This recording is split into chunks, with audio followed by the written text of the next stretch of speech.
민규야, 은지야, 이젠 아버지도 없고, 우리 앞으로 어떻게 해야 할지 얘기 좀 해보자. 어머니, 사실 저희도 그 얘기 드리려고 했어요. 이제 연세도 있으시고 혼자 가게 운영하기 힘드실 텐데요. 아니, 내가 그런 얘기를 하려는 게 아니야. 남편의 장례식이 끝나고 조의금과 보험금을 주려고 간 아들 집에서 얘기는 다른 방향으로 진행되고 있었습니다. 어머니도 좀 쉬셔야죠. 저희가 본점 맡아서 운영할게요. 어머니는 이제 편히 쉬셔도 돼요. 맞아요, 어머니. 그리고 집도 크고 관리하기 힘드시잖아요. 정리하시고 작은 집으로 옮기시던가 요양원이나 실버타운이 낫지 않을까요? 그 가게, 집이 어떤 집인지 알아? 너희 아버지랑 내가 평생 피땀 흘려서 일구어낸 거야. 그걸 그냥 넘기라고? 어머님, 저희가 다 어머님을 위해 하는 말이에요. 왜 이렇게 고집을 부리세요?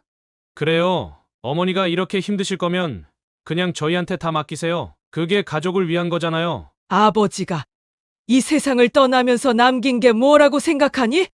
돈, 가게, 아니야.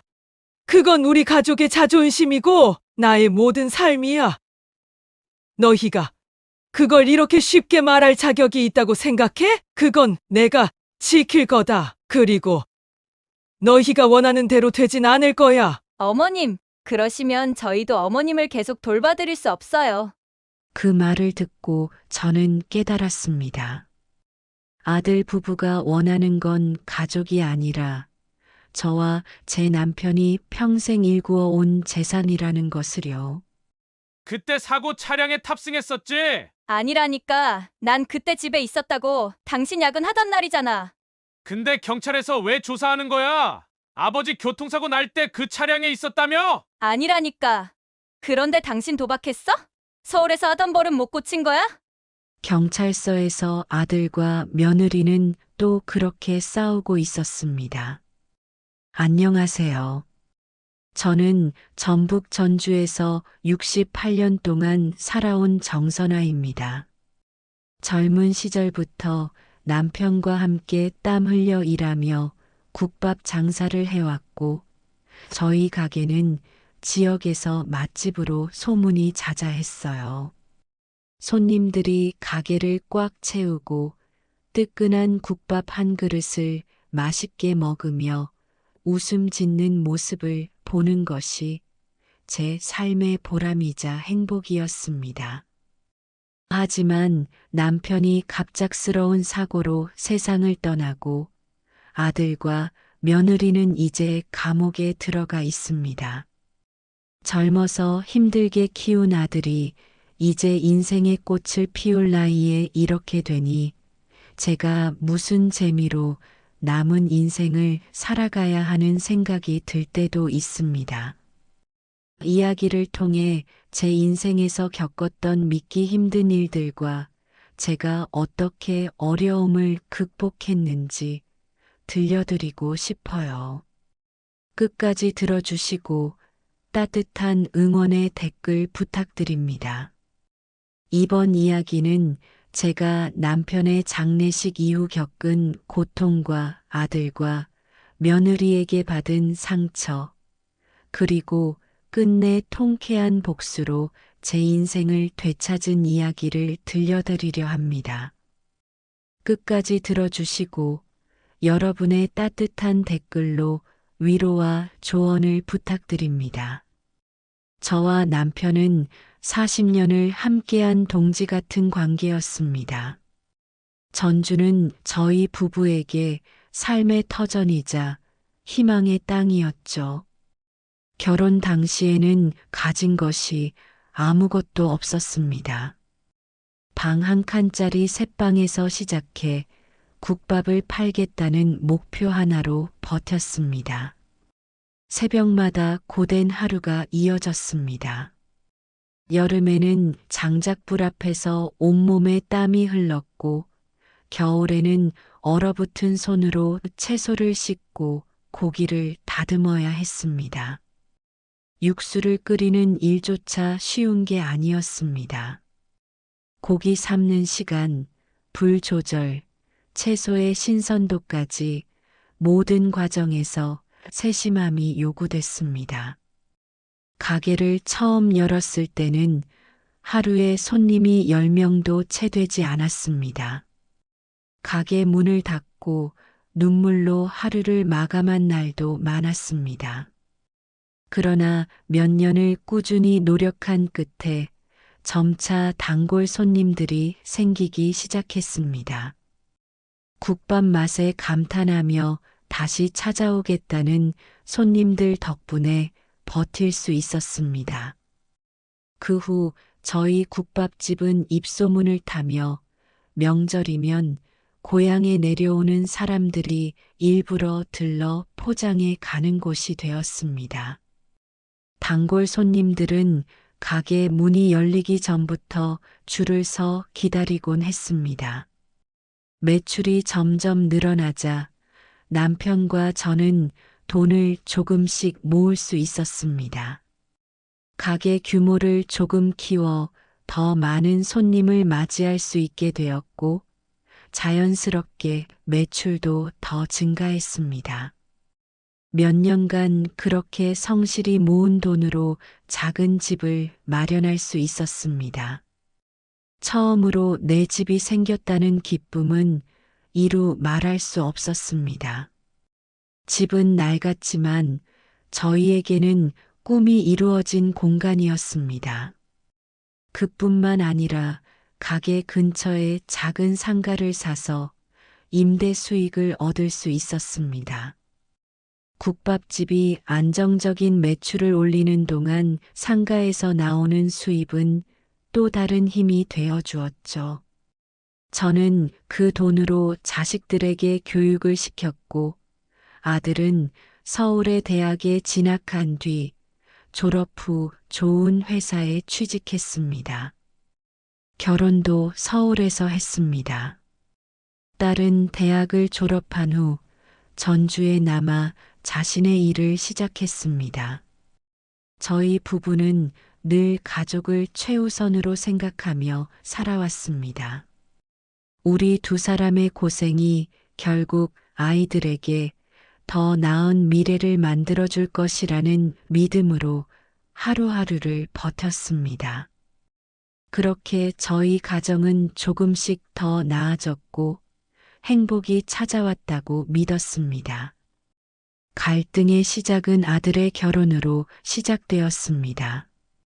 아들이 결혼하겠다고 했을 때 저는 한편으로는 기뻤지만 한편으로는 어떤 사람이 아들의 짝이 될지 걱정이 되기도 했습니다.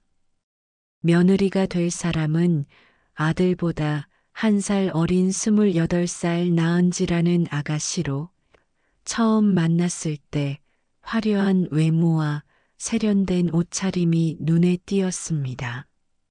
처음엔 세련되고 활달해 보이는 모습에 호감이 갔지만 이야기를 나누다 보니 마음 한편이 불편해졌습니다.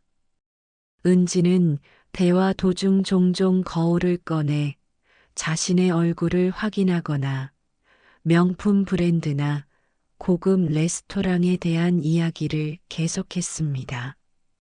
부모님 앞에서도 말을 가려하지 않고 자신의 생활을 자랑하는 듯한 태도를 보였습니다.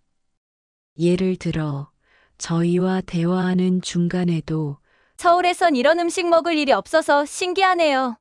가벼운 농담을 했는데 그 말이 오히려 기분을 상하게 만들기도 했습니다. 또한 말투가 지나치게 가벼워 예의가 없다는 느낌을 받기도 했습니다. 저희를 처음 만났음에도 어머님, 아버님, 민규랑 결혼하면 저희도 부모님처럼 성공할 수 있겠죠? 웃어넘기는 말에 저는 불편함을 느꼈습니다. 마치 저희가 이제까지 이룬 것들을 자신의 당연한 미래로 여기는 듯한 태도였기 때문입니다. 남편과 은지가 돌아간 뒤 저는 남편에게 조심스럽게 물었습니다. 민규 여자친구 어딘가 너무 가볍지 않아? 민규랑 잘 맞을까? 우리가 살아온 방식과 생각이 너무 다르지 않을까 싶어. 남편은 저를 달래듯 말했습니다. 그래도 우리 아들이 선택한 사람이잖아. 처음부터 너무 깐깐하게 굴지 말고 좀 지켜보자고. 그 말에 저도 한 발 물러섰지만 마음속 불안감은 쉽게 가라앉지 않았습니다. 아들이 결혼을 준비할 당시 며느리 측에서 결혼식 규모와 비용 문제를 두고 요구를 해왔습니다. 며느리의 부모는 예식을 서울의 고급 호텔에서 진행하고 싶어 했고, 비용은 양가가 절반씩 부담하자는 의견이었습니다. 저희 부부는 국밥집 운영으로 겨우 모은 자금이 아들의 결혼 준비로 빠듯했지만 며느리 측의 요구를 들어줄 수밖에 없었습니다. 결혼식 후 며느리의 친척들은 제가 마련한 예단이 부족하다는 말을 하며 뒷말을 남기기도 했습니다. 결혼 후 아들과 며느리는 서울에서 살 집을 구해야 했습니다. 저희 부부는 이미 아들의 대학 학비와 생활비를 지원하며 상당한 금액을 부담한 상태였지만 아들은 부모에게 또다시 도움을 요청했습니다. 며느리 역시 신혼집이 작으면 친구들에게 창피하다는 말을 하며 더 큰 집을 요구했습니다. 결국 저희는 노후자금 일부를 헐어 아들 부부의 보증금을 마련해 줬습니다. 하지만 이때부터 며느리는 부모의 지원을 당연시하는 태도를 보이기 시작했습니다. 아들과 며느리가 결혼한 뒤 몇 달 동안은 자주 연락이 왔습니다. 가끔씩 잘 지낸다는 말과 함께 서울에서의 생활 이야기를 전해 들을 수 있었죠. 아들은 며느리가 어머니 음식이 그립다고 했어요 라는 말로 웃음을 주기도 했습니다.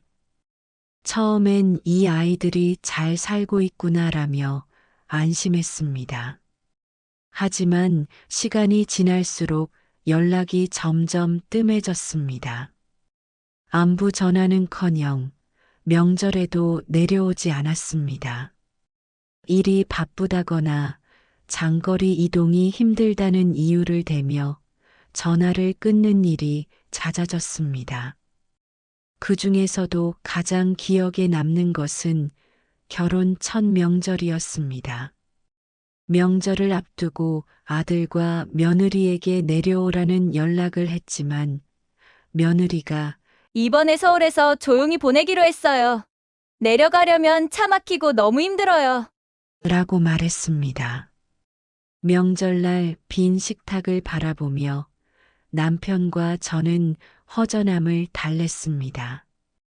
차례상은 우리 둘이서 조촐하게 준비했고 커다란 집이 텅 비어 있는 느낌에 조금은 우울했습니다. 하지만 자식들이 잘 살고 있다는 믿음으로 모든 서운함을 참고 넘겼습니다. 며느리는 결혼 초반부터 말과 행동이 가벼운 모습을 보였습니다. 아들이 저희에게 전화할 때도 뒤에서 대수롭지 않게 대답하거나 저희들과의 대화 중 끼어들어 농담을 던지는 일이 많았습니다.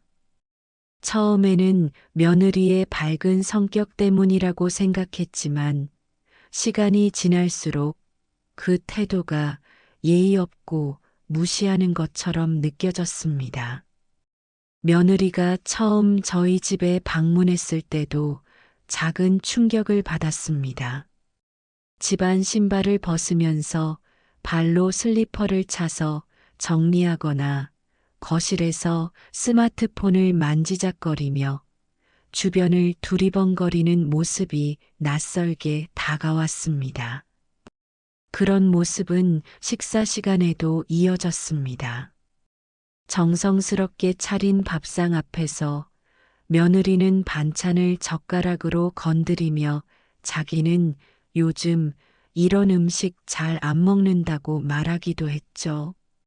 남편은 그 말을 듣고 아무 말도 하지 않았지만 저는 마음속으로 깊이 상처를 받았습니다.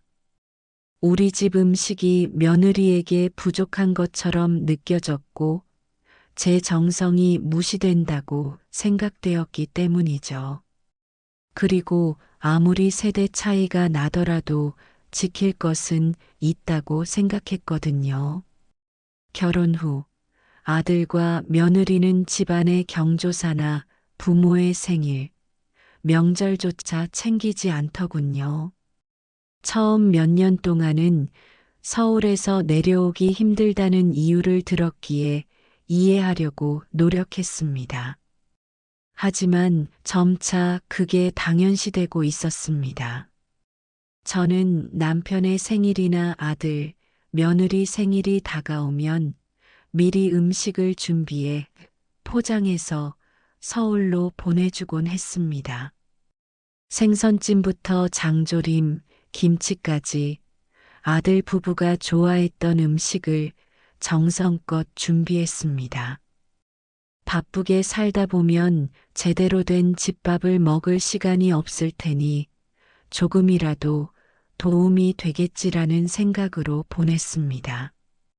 하지만 정성을 다해 음식을 보내도 아들 부부에게서는 아무런 연락이 없었습니다. 감사의 전화는커녕 문자 한 통도 없었습니다. 며느리는 결혼 후 아들의 급여와 생활비 사용을 주도하며 저희 부부가 간섭하는 것을 극도로 싫어했습니다. 결혼 초기에는 저도 며느리가 아들의 월급을 관리하는 것을 이해하려 했습니다. 요즘 젊은 부부들은 아내가 경제권을 갖는 경우가 많다고 들었으니까요. 하지만 시간이 지나면서 이상한 점들이 하나둘 보이기 시작했습니다. 아들은 결혼 전부터 은행 적금을 꼬박꼬박 넣던 성실한 아이였습니다. 그런데 결혼 후 적금은커녕 월급의 대부분을 생활비로 쓴다고 말했습니다. 이유를 물으면 며느리가 아직 자리 잡는 중이니까 그런 거라고 말하며 대화를 피했습니다. 며느리는 종종 고가의 가방이나 옷을 새로 장만했습니다. 처음에는 그저 자신을 꾸미는 것이겠거니 했지만 갈수록 지출이 과해 보였습니다. 한 번씩 올 때 며느리가 새로 산 브랜드 가방을 들고 오는 것을 보고 저는 걱정스러운 마음이 들었습니다. 그런 반면 아들의 옷이나 소지품은 몇 년 전 그대로여서 더 의아했습니다. 어느 날 남편과 저는 아들을 따로 불러 조심스럽게 물었습니다. 아들은 처음에는 대답을 피하다가 결국 털어놓았습니다. 며느리가 아들의 월급 대부분을 관리하며 자신은 용돈을 겨우 받고 있다는 사실을 알게 되었습니다. 더 충격적이었던 것은 며느리가 신용카드를 자주 사용하면서도 카드 대금이 부족할 때마다 아들의 이름으로 새 카드를 발급받아 갚아온 것이었습니다. 아들에게 돈 관리를 다시 해보라고 조언했지만 아들은 며느리의 기분을 상하게 할까봐 말을 꺼내지 못하겠다고 했습니다. 남편은 화를 참지 못하고 며느리에게 직접 따져야 한다고 주장했지만 저는 상황을 더 악화시키고 싶지 않아 아들의 의견을 존중하기로 했습니다. 며칠 후 저는 며느리에게 조심스럽게 이야기를 꺼냈습니다. 저는 그저 아들이 조금 더 경제적으로 안정된 상태로 살았으면 좋겠다는 뜻에서 말했지만 며느리는 즉시 반발했습니다. 어머님, 저희 가정, 경제를 왜 그렇게 참견하세요? 요즘 젊은 부부들은 각자의 방식으로 살아요. 어머님은 저희 방식을 이해하지 못하시네요. 며느리 말투는 마치 제가 고리타분한 사람처럼 느껴지게 했습니다. 결국 그 대화는 감정적인 충돌로 끝났고, 이후 며느리는 더 이상 저와 경제 이야기를 나누려 하지 않았습니다. 며느리와 아들은 점점 제게 자신들의 상황을 숨기려 했고, 저는 며느리의 소비 습관이 과연 가정을 위한 것인지 점점 의심하게 되었습니다. 결혼 초기, 저와 남편은 아들 부부가 손자를 빨리 가지기를 바랐습니다. 나이 들어 손자를 보고 돌봐줄 수 있는 시간이 많지 않을 거라는 생각 때문이었습니다. 저는 이 문제를 직접적으로 이야기하지 않으려 했지만 남편은 가끔 가족 모임에서 이제 손자를 볼 때가 되지 않았나? 말을 했습니다. 그럴 때마다 며느리는 표정이 굳어졌습니다. 요즘은 일하면서 아이 키우는 게 너무 힘들다고 며느리는 직장 생활에 집중하고 싶다는 뜻을 분명히 했습니다. 남편은 아들에게 따로 이제 가정을 완전히 꾸려야 하지 않겠느냐고 조언했지만 아들은 며느리의 뜻을 따르겠다고 말했습니다. 저는 두 사람의 결정을 존중하려 했지만 며느리는 이 문제를 제게 쏘아붙이며 불만을 드러냈습니다. 어머님은 시대가 바뀌었다는 걸 모르시네요. 아이를 낳고 기르는 게 얼마나 힘든데요. 저희 방식대로 살게 그냥 내버려 두세요. 며느리의 말투에는 저희를 가르치려는 듯한 태도가 담겨 있었고, 저는 속으로 억울한 마음이 들었습니다. 그 이후로 며느리는 저희와의 대화에서 아이 이야기가 나올 때마다 불편한 기색을 감추지 않았습니다. 시간이 지나면서 저는 손자를 보겠다는 기대를 접어야만 했습니다. 저희 부부는 어렵게 쌓아 올린 가정과 가게를 소중히 여기며 살아가고 있었습니다. 그 가게와 함께한 시간은 곧 저희 부부의 인생이었고, 앞으로의 노후도 여기서 보낼 것이라 믿고 있었습니다. 그런데 예상치 못한 일이 벌어졌습니다. 서울에서 결혼 생활을 시작한 아들과 며느리가 갑작스럽게 전주로 내려오겠다는 연락을 해온 것입니다. 아들은 서울에서의 생활이 너무 힘들다며 직장을 그만두겠다는 뜻을 전해왔습니다. 며느리도 회사 일이 고되고 스트레스가 많다며 전주로 내려와 부모님 가까이에서 새 출발을 하겠다고 했습니다. 이 소식을 들었을 때 저는 속으로 걱정이 됐습니다. 아들과 며느리가 각자의 자리에서 잘 정착하기를 바랐기에 전주로 내려오겠다는 결정을 받아들이기가 쉽지 않았습니다. 하지만 사정을 이해하지 않을 수 없었습니다. 젊은 부부가 새로운 환경에서 적응하는 게 쉽지 않을 것이라는 생각도 들었고, 부모로서 도와줄 수 있는 만큼은 도와야겠다고 결심했습니다. 저는 두 사람이 전주에서 함께 지내며 서로 의지하면 더 나은 방향으로 갈 수 있으리라 믿었습니다. 아들은 서울에서 쌓은 경력을 살려 새로운 일을 시작하겠다고 다짐하며 내려왔지만 막상 전주 생활은 처음부터 삐걱거렸습니다. 며느리와 함께 이사 온 집의 정리를 도와주면서 저는 둘 사이에 긴장감이 느껴졌습니다. 서울에서 지쳤던 감정이 여전히 남아있는 듯 했습니다. 아들은 전주에서도 한동안 일을 구하지 못했고 며느리도 마음에 맞는 직장을 찾지 못했습니다. 그러는 사이 둘은 집에만 있는 시간이 많아졌고 사소한 문제로 부딪히는 일이 늘었습니다. 이런 상황 속에서 며느리는 저희 가게를 자주 방문하기 시작했습니다.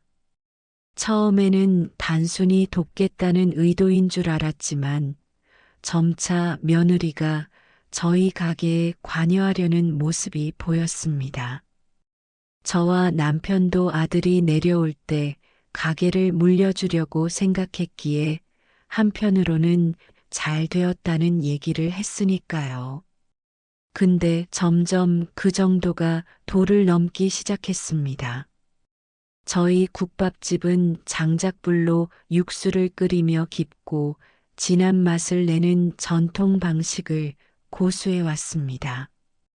이 방식은 손이 많이 가고 시간이 오래 걸리지만 이 과정에서 만들어진 육수는 저희 가게의 정체성과도 같았습니다. 그러나 며느리는 가게 운영 방식에 대해 처음부터 불만을 드러냈습니다. 며느리는 장작불을 쓰는 방식이 너무 비효율적이라며 최신식 주방 기구를 들여와야 한다고 주장했습니다. 요즘 시대에 다들 자동화된 기계를 쓰는데 왜 이런 번거로운 방식을 고집하느냐고 말하며 저희가 낡은 사고방식을 고집한다고 여겼습니다. 며느리는 심지어 가게 메뉴도 간소화하고 젊은 손님을 끌기 위해 새로운 음식을 추가해야 한다고 제안했습니다. 아들도 이런 의견에 동조하기 시작했습니다. 처음에는 저희 전통 방식을 옹호하던 아들이었지만 며느리의 이야기를 듣고 난 후엔 요즘 젊은 사람들은 간단하고 빠른 걸 좋아해. 이런 방식을 고수하면 가게가 발전하기 어렵다고 말했습니다. 아들은 가게의 운영 방식을 현대화하고 효율성을 높여야 한다는 며느리의 의견에 점차 설득되어 갔습니다. 장작불로 육수를 끓이는 데 들어가는 시간과 비용을 문제 삼으며 이 방법이 가게 확장을 가로막는 장애물이라고 생각했습니다. 이 과정에서 저는 아들에게 가게 운영의 핵심은 단순히 돈이나 효율이 아니라 손님들에게 전달되는 정성과 맛이라는 점을 강조했습니다. 그러나 아들은 맛도 중요하지만 시대에 맞게 변화하지 않으면 경쟁에서 뒤처질 수밖에 없다며 저희의 의견을 무시했습니다. 며느리와 아들이 합세해 저희 부부를 설득하려는 모습은 저를 더욱 힘들게 했습니다. 저는 이 가게가 단순한 사업장이 아니라 남편과 제가 젊은 시절부터 쌓아온 인생 그 자체라고 생각했기 때문입니다. 그러나 며느리와 아들은 저희 부부가 가게를 단순히 감정적으로만 대한다고 여겼습니다. 결국 며느리는 본점의 전통 방식을 바꾸는데 실패하자 전주 시내 중심지에 새로운 분점을 열겠다고 제안했습니다. 며느리의 계획은 현대식 주방 기구를 도입하고 인테리어를 젊은 감각으로 꾸며 새로운 세대를 겨냥한 가게를 만드는 것이었습니다. 기존의 가게와는 전혀 다른 방향으로 현대적인 감각을 강조한 공간에서 손님들의 발길을 붙잡겠다는 의도였습니다. 처음에 저는 이 제안을 받아들이기가 어려웠습니다. 본점 운영만으로도 벅찬 상황에서 새로운 분점을 내는 것은 저희 가족의 경제에 큰 부담을 줄 것이 뻔했기 때문입니다. 게다가 저희 부부는 평생 전통 방식으로 가게를 운영해 왔기에 그 방식이 아닌 다른 스타일의 가게를 낸다는 것이 낯설고 두려웠습니다. 하지만 며느리는 간절했습니다. 분점이 가족을 위한 투자이며 장기적으로는 본점에까지 긍정적인 영향을 미칠 것이라고 말했습니다. 며느리는 계획서를 준비해 구체적인 운영 방안을 설명하며 저희 부부를 설득하려 했습니다. 이제는 젊은 세대의 입맛과 눈높이에 맞춰야 한다는 며느리의 주장에 아들 역시 힘을 보탰습니다. 아들은 부모님의 방식도 훌륭하지만 세상이 변하고 있다고 강조했습니다. 아들은 며느리의 계획이 단순한 욕심이 아니라 가족의 미래를 위한 결정이라고 설득했습니다. 저희 부부가 아들 부부의 의견을 반박하려 하면 아들은 이건 우리 세대의 문제를 해결하는 방법이라며 오히려 저희를 이해하지 못한다는 듯한 태도를 보였습니다. 남편은 며칠 동안 깊은 고민에 빠졌습니다. 저는 남편과 밤늦게까지 이 문제에 대해 상의했습니다. 우리는 우리의 방식과 철학을 지키는 것이 옳은지 아니면 젊은 세대의 의견을 수용하고 새로운 길을 열어주는 것이 맞는지 혼란스러웠습니다. 남편은 이내 아들과 며느리에게 기회를 주자는 결론을 내렸습니다. 분점을 내기 위해서는 별도로 대출을 받아야만 했습니다. 남편과 저는 그동안 어렵게 모은 자금을 분점의 개점 비용으로 지원하기로 결정했습니다. 이는 저희에게 큰 부담이었지만 아들과 며느리에게 새로운 출발의 기회를 주고 싶었습니다. 분점 개점 준비는 생각보다 훨씬 더 복잡했습니다. 며느리는 분점의 인테리어와 메뉴 구성, 홍보 계획 등을 맡았지만 실질적인 예산 관리와 세부 조율은 저희 부부가 도맡아야 했습니다. 며느리는 현대적인 감각을 강조하며 고급스러운 인테리어를 고집했지만 비용이 초과되기 일쑤였습니다. 남편은 며느리가 선택한 인테리어 업체와 재료 공급처와 직접 연락하며 과도한 지출을 줄이기 위해 애썼습니다. 저는 매일 아침 본점에서 일을 마친 후 분점으로 가서 공사 진행 상황을 확인하고 필요한 물품을 조달했습니다. 메뉴 개발 역시 큰 도전이었습니다. 며느리는 전통 국밥 외에도 파스타나 샐러드 같은 젊은 세대를 겨냥한 메뉴를 추가하려 했습니다. 하지만 저희 부부는 전통 국밥의 정체성을 유지해야 한다는 입장이었습니다. 결국 전통 국밥과 현대적인 사이드 메뉴를 함께 제공하는 형태로 타협을 받습니다. 분점의 개점일이 다가오자 며느리는 인테리어 마무리와 메뉴 홍보에 집중했습니다. 아들은 분점 직원 채용과 운영 계획을 맡았지만 이 역시 부모의 도움이 필요했습니다. 직원 교육과 초기 재료 수급은 본점에서 지원해야 했습니다. 분점은 개점 초기에 비교적 순조로운 출발을 보였습니다.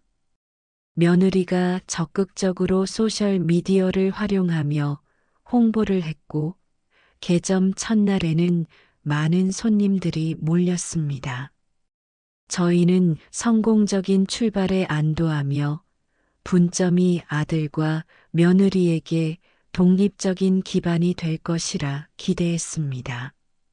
하지만 분점의 문제는 개점 한 달도 채 되지 않아 표면으로 드러나기 시작했습니다. 첫 번째 문제는 운영 시간의 불규칙함이었습니다.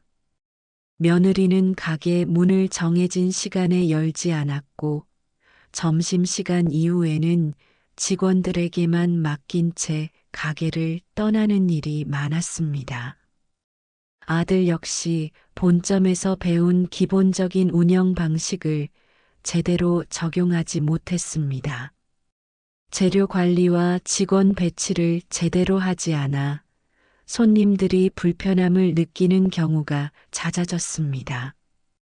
가게의 주방과 홀 직원들은 혼란스러운 상황 속에서 불만을 터뜨렸습니다. 매출은 개점 첫 달 이후 급격히 줄어들기 시작했습니다. 며느리는 초기 투자 단계에서 생길 수 있는 일이라며 대수롭지 않게 여겼지만 분점의 적자는 본점의 수익을 잠식하는 결과를 초래했습니다. 남편은 본점에서 힘들게 번 돈이 분점의 손실을 메우는 데 쓰이는 현실에 크게 상심했습니다. 저는 남편을 다독이며 분점이 자리 잡을 때까지 기다리자고 설득했지만 마음 한구석에는 큰 불안감이 자리 잡았습니다. 분점이 개점한 지 6개월이 지났을 무렵 문제는 더 이상 덮어둘 수 없을 정도로 심각해졌습니다. 매출은 매달 하락했고 손님들의 불만은 쌓여갔습니다. 본점에서 보내는 지원금은 분점의 적자를 메우는 데 쓰였고 그 부담은 고스란히 저희 부부에게 돌아왔습니다. 남편은 매일같이 본점과 분점을 오가며 문제를 해결하려 했습니다. 남편이 아들에게 재료 관리와 손님 응대의 중요성을 강조했지만 아들은 열심히 하고 있다며 문제를 인정하려 하지 않았습니다. 며느리 역시 매출 감소를 손님 탓으로 돌리며 본점과의 비교를 꺼렸습니다. 분점 운영에 대한 며느리와 아들의 무책임한 태도는 점점 갈등을 키워갔습니다. 남편과 저는 몇 번이고 둘에게 가게 운영 방식을 제대로 배우라고 조언했지만 변명으로 일관했습니다. 아들은 요즘 장사가 다 어렵다며 상황을 합리화했고 며느리는 본점이 더 도와줬으면 한다는 태도를 보였습니다. 이 시기에 남편의 건강이 급격히 나빠졌습니다. 본점에서 늦은 시간까지 일한 뒤 분점까지 챙기는 일이 반복되면서 남편은 지쳐갔습니다.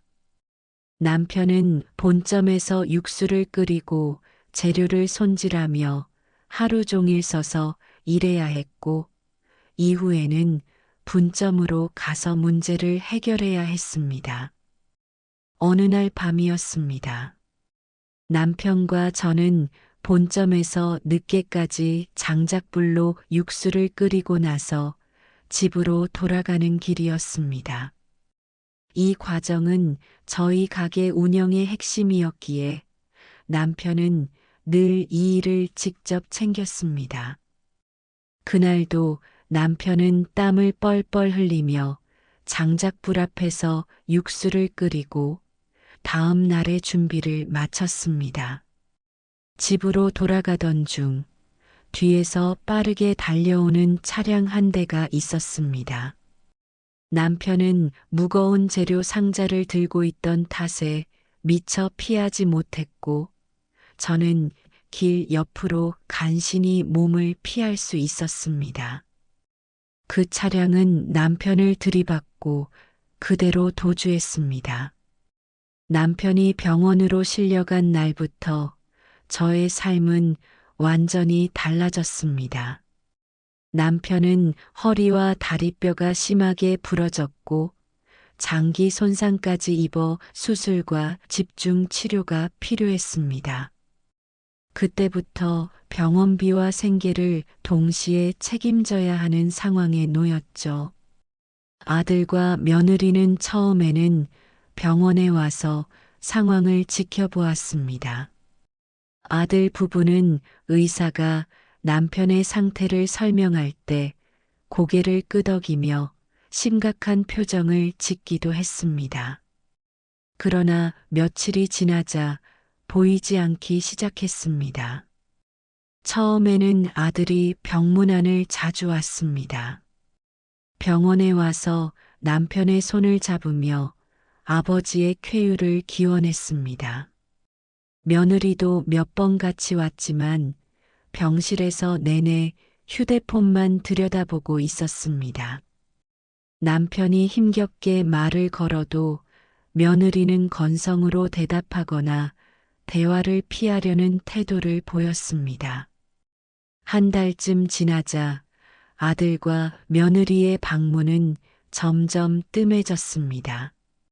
저는 아들에게 전화해 병원에 와달라고 부탁했지만 아들은 일이 바쁘다며 다음에 오겠다고 했습니다.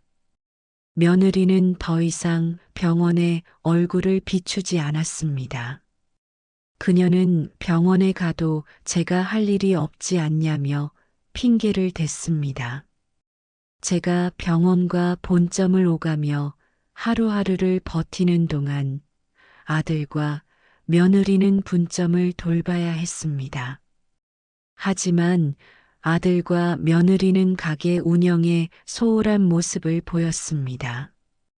분점 직원들은 사장님이 가게에 오지 않는다며 불만을 터뜨렸고 분점 매출은 점점 감소했습니다. 분점에서 문제가 생길 때마다 아들은 저에게 도움을 요청했습니다. 어머니가 잠깐 분점을 돌봐주시면 안 되겠냐며 무리한 부탁을 했습니다. 남편의 병간호와 본점 운영을 동시에 해야 하는 저에게 분점까지 챙기라는 요구는 너무나 가혹했습니다. 아들은 분점에서 벌어지는 문제를 본점의 재정으로 해결하려 했습니다.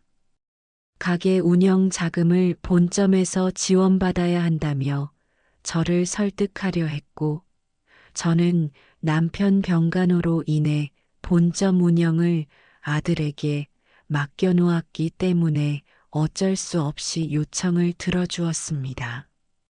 병원비가 늘어나고 가게 수익도 줄어드는 상황에서 며느리는 저희 가정을 더 큰 부담으로 몰아넣는 일을 했습니다. 며느리는 자신이 필요한 물건을 구매하거나 생활비를 추가로 요구하며 본점의 수익을 당연히 가져가는 일이 점점 늘어나기 시작했습니다. 어느 날 본점 직원 중 한 명이 며느리가 분점의 재료비 지급을 계속 미루고 있다는 것을 말해 주었습니다. 저는 확인한 끝에 며느리가 재료비를 제대로 지불하지 않았고 그 돈을 개인적으로 사용했다는 사실을 알게 되었습니다. 병원비가 늘어나고 가게 수익도 줄어드는 상황에서 며느리는 저희 가정을 더 큰 부담으로 몰아넣는 일을 했습니다. 며느리는 자신이 필요한 물건을 구매하거나 생활비를 추가로 요구하며 본점의 수익을 당연히 여겼습니다. 남편은 끝내 1년간의 힘겨운 투병 생활을 견디지 못하고 차가운 겨울날 세상을 떠났습니다. 마지막 순간 저는 남편의 손을 꼭 붙잡고 있었습니다. 미약한 목소리로 자신을 만나 고생 많았다는 말을 남기고 눈을 감았습니다. 그 말은 저에게 남은 삶을 살아갈 힘을 주는 동시에 무거운 짐으로 다가왔습니다. 남편의 죽음은 제 삶에서 가장 큰 상실이었습니다. 저희 부부가 함께 일구어온 가게와 가정은 이제 저 혼자 책임져야 하는 상황이 되었습니다. 슬픔에 잠길 틈도 없이 장례식을 준비하며 조문객을 맞이했습니다. 남편은 지역 사회에서 인정받는 성실한 사람이었기에 장례식장은 단골 손님들과 이웃들로 가득 찼습니다. 하지만 아들과 며느리는 장례식장에서 저를 더욱 슬프게 만들었습니다. 조문객들이 끊임없이 찾아오며 저희 가족을 위로해 주는 동안 아들과 며느리는 저와 완전히 다른 모습으로 행동했습니다. 아들은 장례식 초반에는 조문객들과 인사하는 듯 보였지만 이내 자리를 피하고 밖에서 담배를 피우며 시간을 보냈습니다. 조문객들이 상주가 어디 계시냐고 물으면 저는 고개를 돌리며 그 질문을 회피해야 했습니다. 며느리는 한층 더 부적절한 태도를 보였습니다. 상복을 입고 있었지만 조문객들 사이에서 휴대폰을 보며 웃음을 터뜨리기까지 했습니다. 몇몇 조문객은 그녀의 태도를 보고 수군거렸고 제 얼굴은 화끈거리며 부끄러움에 고개를 들 수 없었습니다. 조문객 중 한 분은 제게 다가와 며느리가 왜 저렇게 행동하냐고 신경 좀 쓰라는 말을 건넸습니다. 저는 그저 억울한 마음으로 고개를 숙이며 남편의 영정 사진 앞에서 속으로 사죄할 수밖에 없었습니다. 그래도 딸은 장례식 내내 제가 미처 신경 쓰지 못한 부분들을 꼼꼼히 챙기며 남편의 마지막 가는 길을 정성껏 함께 했습니다. 조문객들이 도착하면 단정한 자세로 자리로 안내하고 먼 곳에서 온 분들에게는 따뜻한 차와 음식을 챙겨드렸습니다.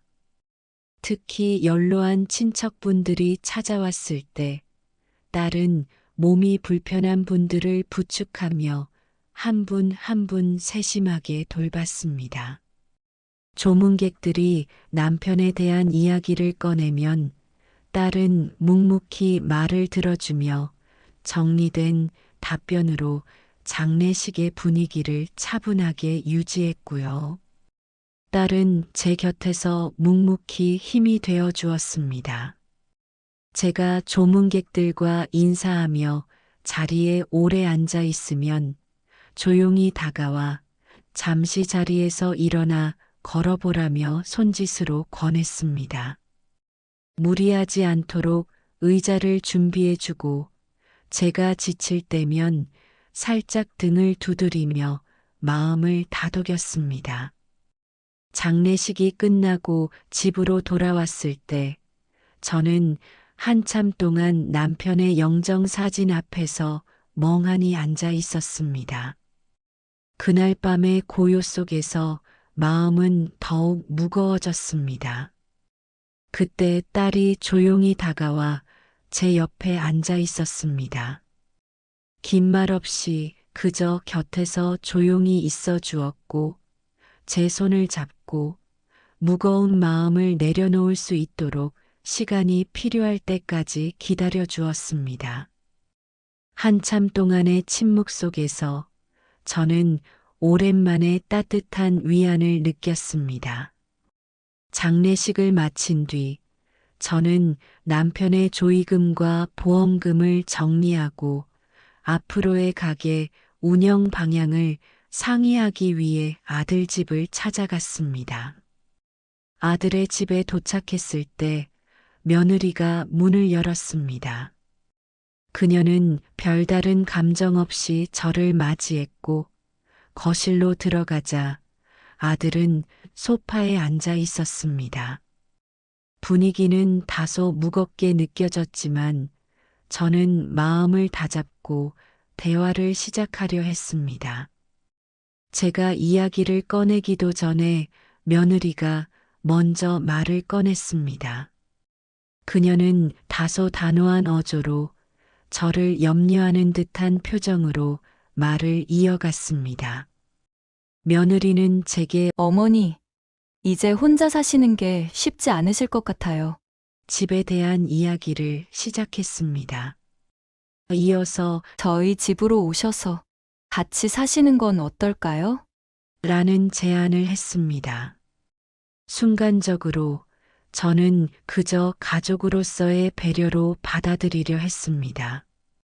그러나 이어지는 말에서 진짜 의도를 알 수 있었습니다. 며느리는 저희가 본점을 넘겨받아서 운영하고 어머니는 저희와 함께 지내시면 좋을 것 같아요. 그 제안을 본점 운영권과 연관지었습니다. 아들은 며느리의 의견에 동조하며 이제 저희도 아이를 가질 계획인데 어머니가 가까이 계시면 서로 의지할 수 있을 거예요. 말했습니다. 이 말을 듣는 순간 저는 정말 저를 가족으로 받아들이고 함께 살고 싶어서 이런 제안을 한 것인지 의심이 들었습니다. 며느리의 태도와 어조에서는 배려보다는 계산이 느껴졌기 때문입니다. 저는 곧바로 결정을 내렸습니다. 남편과 함께 지내던 집에서 남은 삶을 보내겠다고 마음먹었기 때문입니다. 제가 어렵게 일구어온 삶의 터전에서 떠난다는 것은 남편과의 추억을 모두 포기하는 일과 같았습니다. 하지만 그 자리에서 직접적으로 대답하지 않고 대신 제 입장을 단호히 밝혔습니다. 저는 가게와 집 모두 제가 지킬 것이라고 말했습니다. 아들 부부의 제안을 거절하면서도 마음속에서는 복잡한 감정이 밀려왔습니다. 아들과 며느리가 함께 살자는 말을 하는 순간에도 진정한 가족으로서의 정이 아니라 재산 문제와 관련된 이기적인 의도가 숨어 있다는 것을 느낄 수 있었습니다. 며느리는 제가 제안을 받아들이지 않자 불만스러운 표정을 지었습니다. 어머님도 이제 연로하셨는데 저희가 옆에서 돌봐드리면 더 편하지 않아요? 라며 다시 설득하려 했습니다. 아들도 며느리를 거들며 저희가 본점도 책임지고 운영할 테니 어머니는 저희 곁에서 좀 편히 쉬시는 게 어떻겠어요? 라고 말했습니다. 며느리는 옆에서 듣고 있다가 그게 아니라면 저희 집에 오실 필요는 없으니 다음부터 안 오셨으면 좋겠어요. 말도 하더군요. 아들과 며느리의 태도는 저를 가족으로 챙기겠다는 의도보다는 본점과 남편의 유산을 자신들이 주도적으로 활용하고 싶어 하는 욕심으로 보였습니다. 저는 그 자리에서 일어나 며느리에게 쫓겨나듯 아들 집을 나왔습니다. 집으로 돌아오는 길, 저는 남편과 함께한 세월과 지금의 상황을 비교하며 깊은 상념에 빠졌습니다. 남편이 남긴 유산과 가게는 단순히 물질적인 재산이 아니라 우리가 함께 쌓아온 삶의 결과물이었습니다. 아들과 며느리가 이렇게 계산적으로 나오는 데는 남편과 제가 힘들게 모든 재산이 백만장자로 불릴 정도로 꽤 되었기 때문이기도 합니다. 아파트, 가게, 부동산의 가격이 꽤나 올랐거든요. 거기다 조의금, 남편의 사망보험금까지 하면 상당한 액수가 되었습니다. 하지만 저는 단호히 결심했습니다. 남편의 유산을 제 손으로 지키고 남은 삶도 스스로 꾸려가겠다고 말입니다. 비록 아들과 며느리와의 관계가 더 멀어질지라도 제가 걸어온 길을 스스로 포기할 수는 없었습니다. 아들 집에서 쫓겨나듯 집으로 돌아온 이후에도 아들과 며느리는 끊임없이 저를 설득하려 했습니다.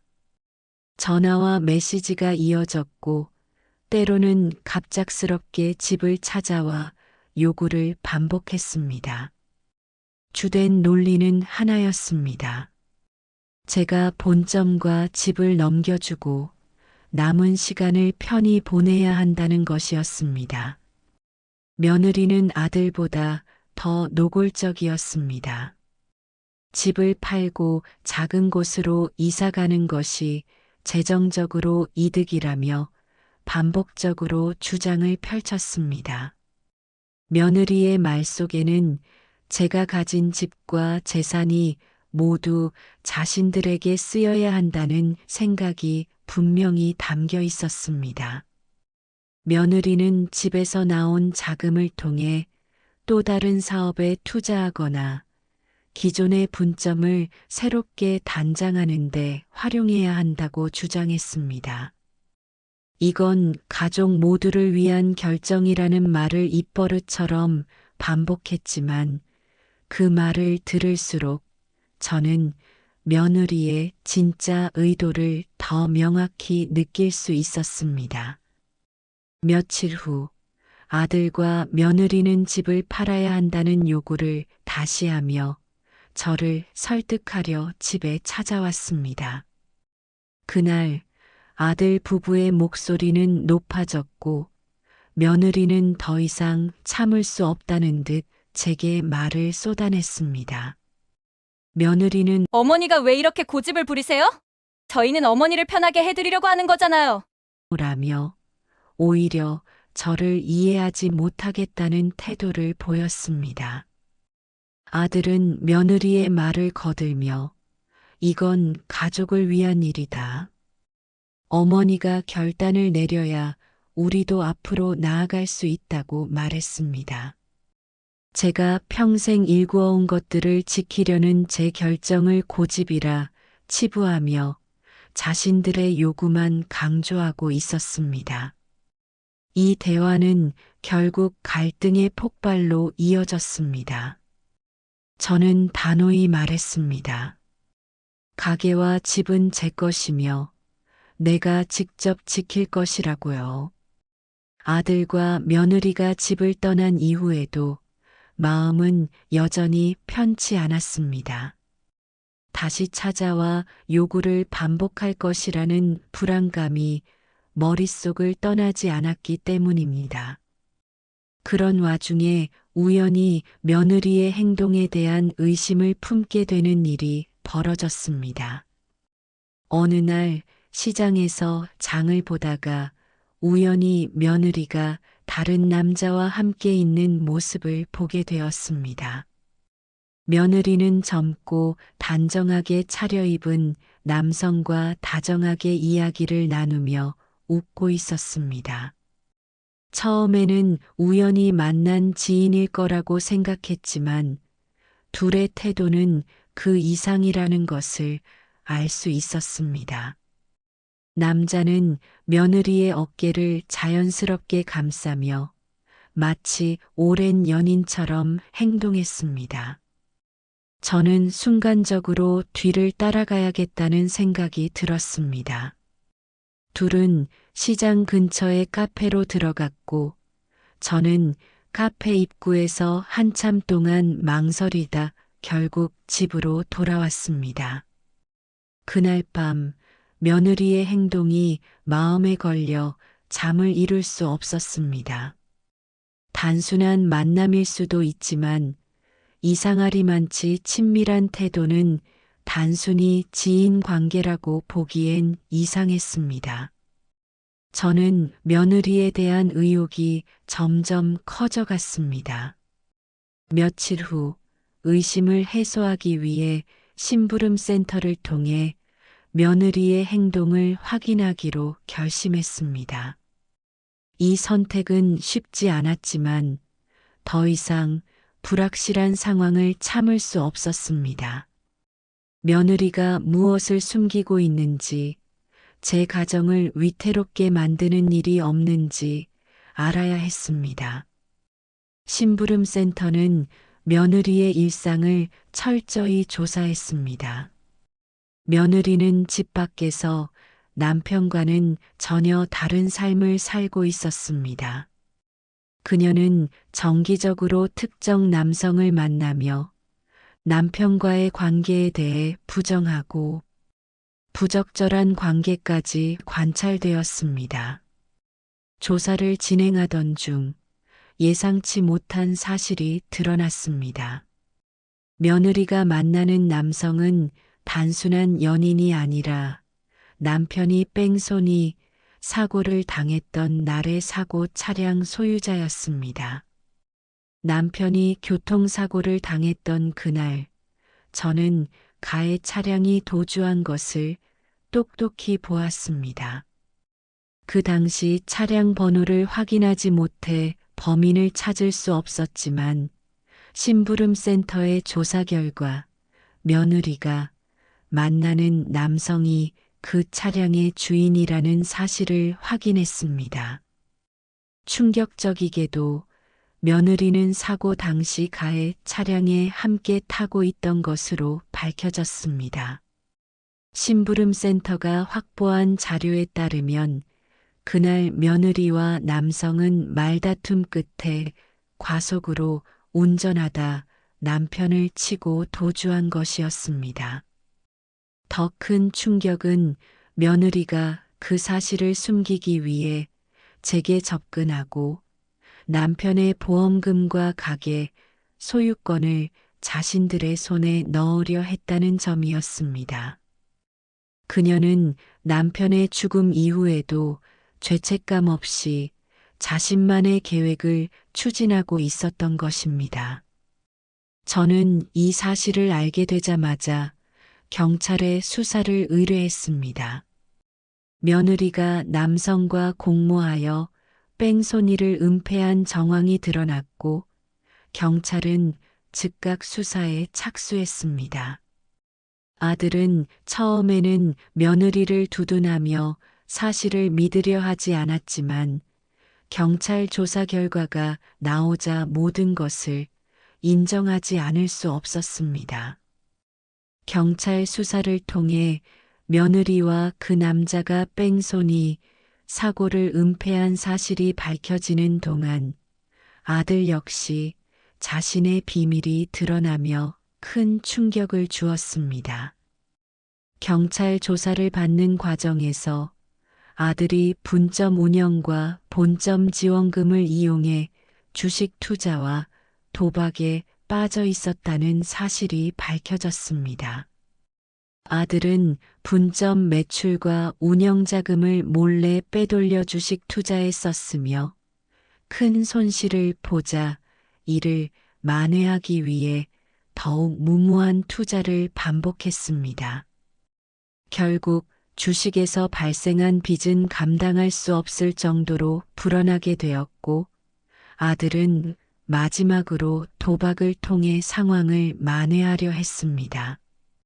하지만 불법 도박장에 출입하다 경찰에 적발되어 체포되었고 도박 자금에 대한 출처를 조사하는 과정에서 그동안의 비리가 드러났습니다. 아들이 불법 도박 혐의로 체포되었다는 소식을 들었을 때 저는 말로 표현할 수 없는 충격을 받았습니다. 그동안 아들을 믿고 지원했던 제 자신이 원망스러웠고 남편과 함께 일구었던 재산이 이렇게 허무하게 사라진 현실이 너무나 고통스러웠습니다. 경찰 조사를 통해 아들의 행동이 모두 드러났을 때 이미 감당할 수 없는 수준의 빚을 지고 있었습니다. 분점을 팔아 빚 일부를 갚았지만 남은 빚은 도저히 해결할 수 없을 정도로 컸습니다. 아들은 결국 불법 도박과 자금 횡령 혐의로 법적 처벌을 받게 되었습니다. 아들과 며느리의 관계는 급격히 악화되었습니다. 며느리가 뺑소니 공범이라는 사실이 드러나자 아들은 큰 충격을 받았습니다. 처음에는 며느리를 변호하며 그녀의 행동을 두둔했지만 남편의 사고 이후에도 공범과 관계를 유지하며 재산을 노리고 있었던 점이 밝혀지자 아들도 더 이상 며느리를 감싸지 못했습니다. 며느리 또한 아들이 분점 운영 자금을 빼돌려 주식 투자와 도박에 썼다는 사실까지 밝혀지자 아들을 비난하기 시작했습니다. 서로에게 책임을 떠넘기며 끝없는 다툼을 이어갔습니다. 결국 아들과 며느리는 이혼하기로 결정했습니다. 며느리는 재산 분할을 요구했지만 법적 책임과 도덕적 문제가 얽혀 있었기에 며느리의 요구는 법원에서 기각되었습니다. 아들 역시 자신의 잘못을 인정하지 않은 채 며느리에게 모든 책임을 전가하려 했습니다. 하지만 도박과 횡령 혐의로 재판을 받아야 했기에 스스로를 방어하기에도 벅찬 상황이었습니다. 이혼은 서로를 향한 원망과 분노로 끝이 났고 두 사람은 완전히 갈라섰습니다. 며느리는 법적 처벌을 받으며 감옥으로 향했고 아들도 도박 혐의로 형을 살게 되었습니다. 이혼 소식을 들었을 때 저는 복잡한 감정에 휩싸였습니다. 아들과 며느리의 결혼 생활은 이미 오래전에 틀어지기 시작했음을 알고 있었지만 그 결말이 이렇게 처참하게 끝날 줄은 상상도 못했습니다. 아들의 잘못된 선택과 며느리의 탐욕이 서로를 파멸로 이끈 것이었습니다.